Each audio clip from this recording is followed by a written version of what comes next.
So hello and welcome to Read Your Way storytelling session.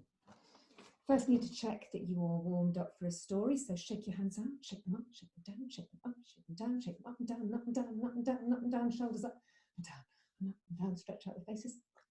Practice some expressions, angry, confused, happy. Great. Now, in the story that we're going to tell, which is from Sussex Folk Tales, illustrated by Sherry Robinson, there are some goblin shoemakers. So the rhythm goes like this. I'll say the line and if you repeat it. 1, 2, tack and glue. 1, 2, tack and glue. Nail the leather, mend the shoe. Nail the leather, mend the shoe. In and out and pull it through. In and out and pull it through. This one's yours and that's for you. Excellent. And there's also a song and the chorus goes like this. Going to the dance if you want to come along. Going to the dance if you want to come along.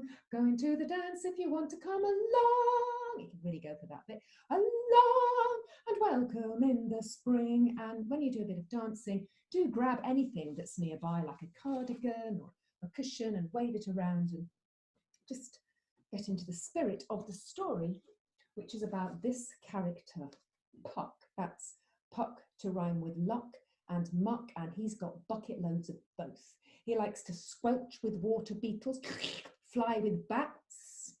He's Pook to rhyme with spook, Hob to rhyme with rob, Robin to rhyme with roblin. He's Rob Goblin. Also sprite, fright, tickle, fickle, dynamite, meteorite, traffic light. You can call him what you like. He'll slip on a sunbeam, skid on the dew, run fast as a fox to be here with you to tell a true story and puff it out onto the page with a hint of lavender, a gust of sage. There he is.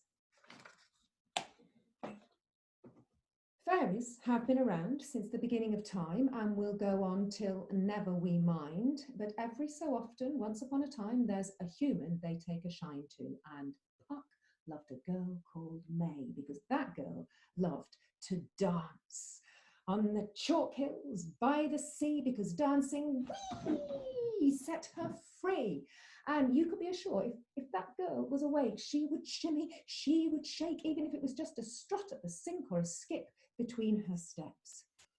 Now, May didn't even know that Puck was always following her. And I should say that Puck always was about this size, even though he can be huge and tall and say, stamp 1, stamp 2, I'm big like you. He prefers speed over size. But she just thought, you know, he was a dragonfly whenever he passed her eye. He didn't care. He just wanted to be where May was. Now, the reason he loved her was because fairies also love to dance. And the time that they dance is May morning. They dance and dance and dance and dance and dance and dance and dance to shake awake the seeds ready for spring. And May's dream was to dance on May morning down Hastings High Street, clickety-clackety, with all the other boys and girls with her hair garlanded with flowers from the hills. But May was poor. She couldn't even afford shoes, let alone clogs. But sometimes brothers can be kind. And they worked for a whole season being muck men, emptying the dunnocks, which is Sussex for village toilets, and they earned enough to buy May some clogs. They came all the way from Lancashire. They were made of very hard leather, stitched with white stitching, and they had wooden soles. When May put them on, I loved them, she said, even though they were really hard. She didn't say anything because in those days you couldn't send shoes back. She just practiced and practiced, even though her feet got blistered and her big toes turned black. The night before May morning, May couldn't sleep. And she got up way before the moon went down, up onto the hills to gather flowers. And as she went on her way, Puck was with her, leapfrogging sheep, somersaulting over gates, dancing on the tips of hedges, and singing along as May sang to herself. As I go this May morning so early, I'll gather all the buds of spring before the sun comes rising. Going to the dance if you want to come along. Going to the dance if you want to come along. Going to the dance if you want to come along. And welcome in the spring. Primrose and chrysanthemum, daffodil and daisy, marigold and wood anemone, clover and clapper, me. Going to the dance if you want to come along. Going to the dance if you want to come along. Going to the dance if you want to come along. And welcome in the spring. Oh, they were having a wonderful time. It was all going swimmingly until May came to a fairy ring. A fairy ring is a ring of white mushrooms. The fairies themselves call them a dance halo because they're an overground marker of an underground ballroom. I want you to imagine that you've got a circle of white mushrooms on your head. And below the white mushrooms is, of course, your hair, but it's really grass. And below the grass is, of course, your skin, but it's really soil. And below your skin, there is bone, but it's really white chalk. And underneath all of it is a very small, very compact fairy ballroom. The candles, chandeliers are swinging, real candles. And around the edges, the goblin shoemakers are working because the fairies are dancing. Here we go. 1, 2, tack and glue. Now the leather, mend the shoe. In and out and pull it through. In and out and pull it through. That one's yours and that's for you. You may ask why the goblin shoemakers are always bad-tempered. It's because they have to work so hard. Because when fairies dance, they really, really dance, and they wear out their shoes super quickly, and their feet are very delicate, and if they've not got shoes, they won't dance. So the goblin shoemakers have to make them new pairs, or they have to repair old pairs. When May heard the whistles whistling, the drums drumming, the flutes fluting, the harps harping, she said, somebody's dancing and I have to join in. She just couldn't help it. She leapt into the ring and she started to dance. So take your cloths and dance with May in that fairy ring. And something about a fairy ring is magical. You could dance until you dropped.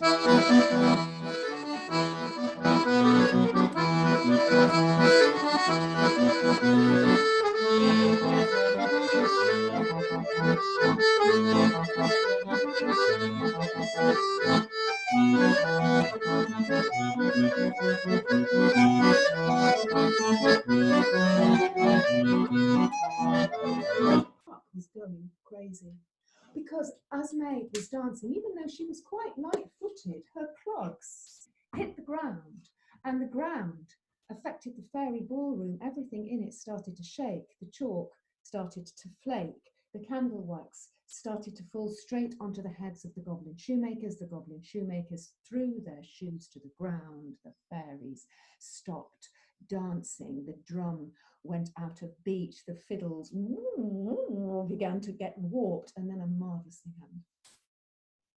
May just fell asleep. She had danced until she was ready to drop. She hadn't slept a wink, and she was one of those girls that could just be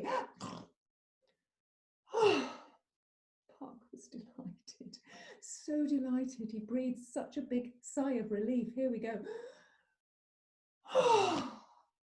But he was too soon, because one of the white mushrooms flattened and a hole appeared where the mushroom had been, and up through the hole came a tiny little hand attached to a silver-skinned arm and a very small, perfectly arranged crown of river orchid and a scent of swamp water and rose, and up came the queen of the fairies with her wings buzzing like an angry bee. She flicked her skirt and she strode towards May. Even though she was only up to the height of May's ankle bone, she was a force. But what most worried Puck was that he saw in her hand, and he's looking a little bit worried,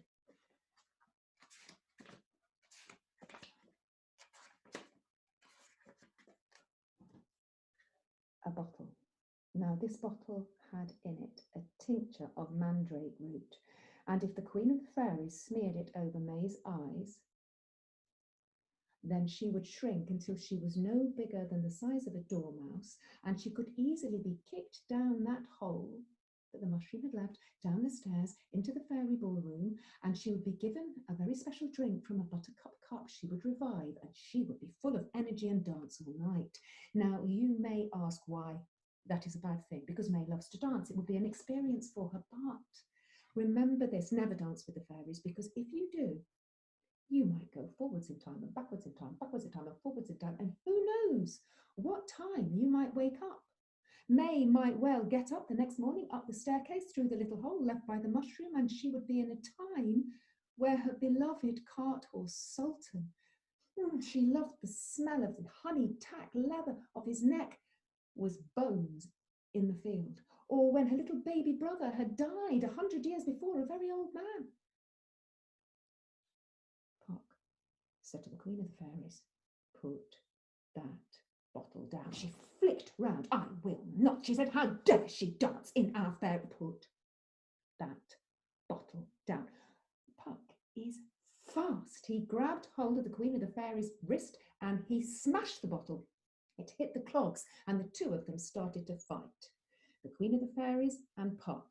They stared at each other. They said, "Stamp one, stamp two, I'll be big like you." And they hit their heads on the sky. They danced on the damp earth, in the dry air, on the itchy chalk, in the sparkling sea, on the prickling gorse. But they were brother and sister, Queen of the Fairies and Puck, King of the Fairies. They were equally matched. And when the sun began to rise over the sea, they made it back to the fairy ring just in time to see May picking up her clogs, stepping out of the ring and walking down towards Hastings town. "You will pay for this," said the Queen of the Fairies. Puck didn't care, even though for his sister he had to polish the seeds and paint the petals of the flowers for a whole month.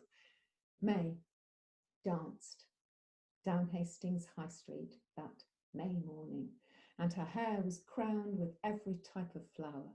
And whoever's hand she touched, she sent a ripple of delight like a blaze from a bonfire through the whole crowd. And if you go to Hastings High Street, and maybe, who knows, next May morning there might be a parade organised, one of those fantastic parades by 18 hours, and you too might be dancing. But if you touch someone's hand and you feel that flame of dance go through you, you will look down at the shoes and see that they are May's clogs, because they were passed from generation to generation to generation to generation, and they ended up in a charity shop, the Red Cross, on Hastings High Street, and someone will have bought them, and someone will have put them on, and when they put them on, those clogs will fit to their feet, because that lovely essence of mandrake has a magical property, and it will fit whoever wears those clogs like a daffodil fits my head, or rather the head of Puck. So, even if we are in lockdown, let's dance. As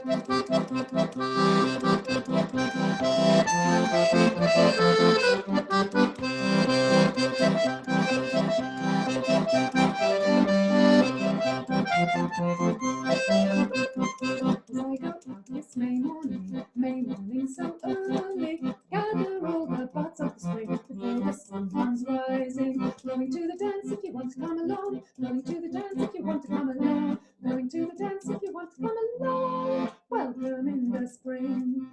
Primrose, iris, celandine, daffodil and daisy, marigold and wood anemone, clover and cow parsley. Going to the dance if you want to come along. Going to the dance if you want to come along. Going to the dance if you want to come along. Welcome in the spring. So thank you. See you next time.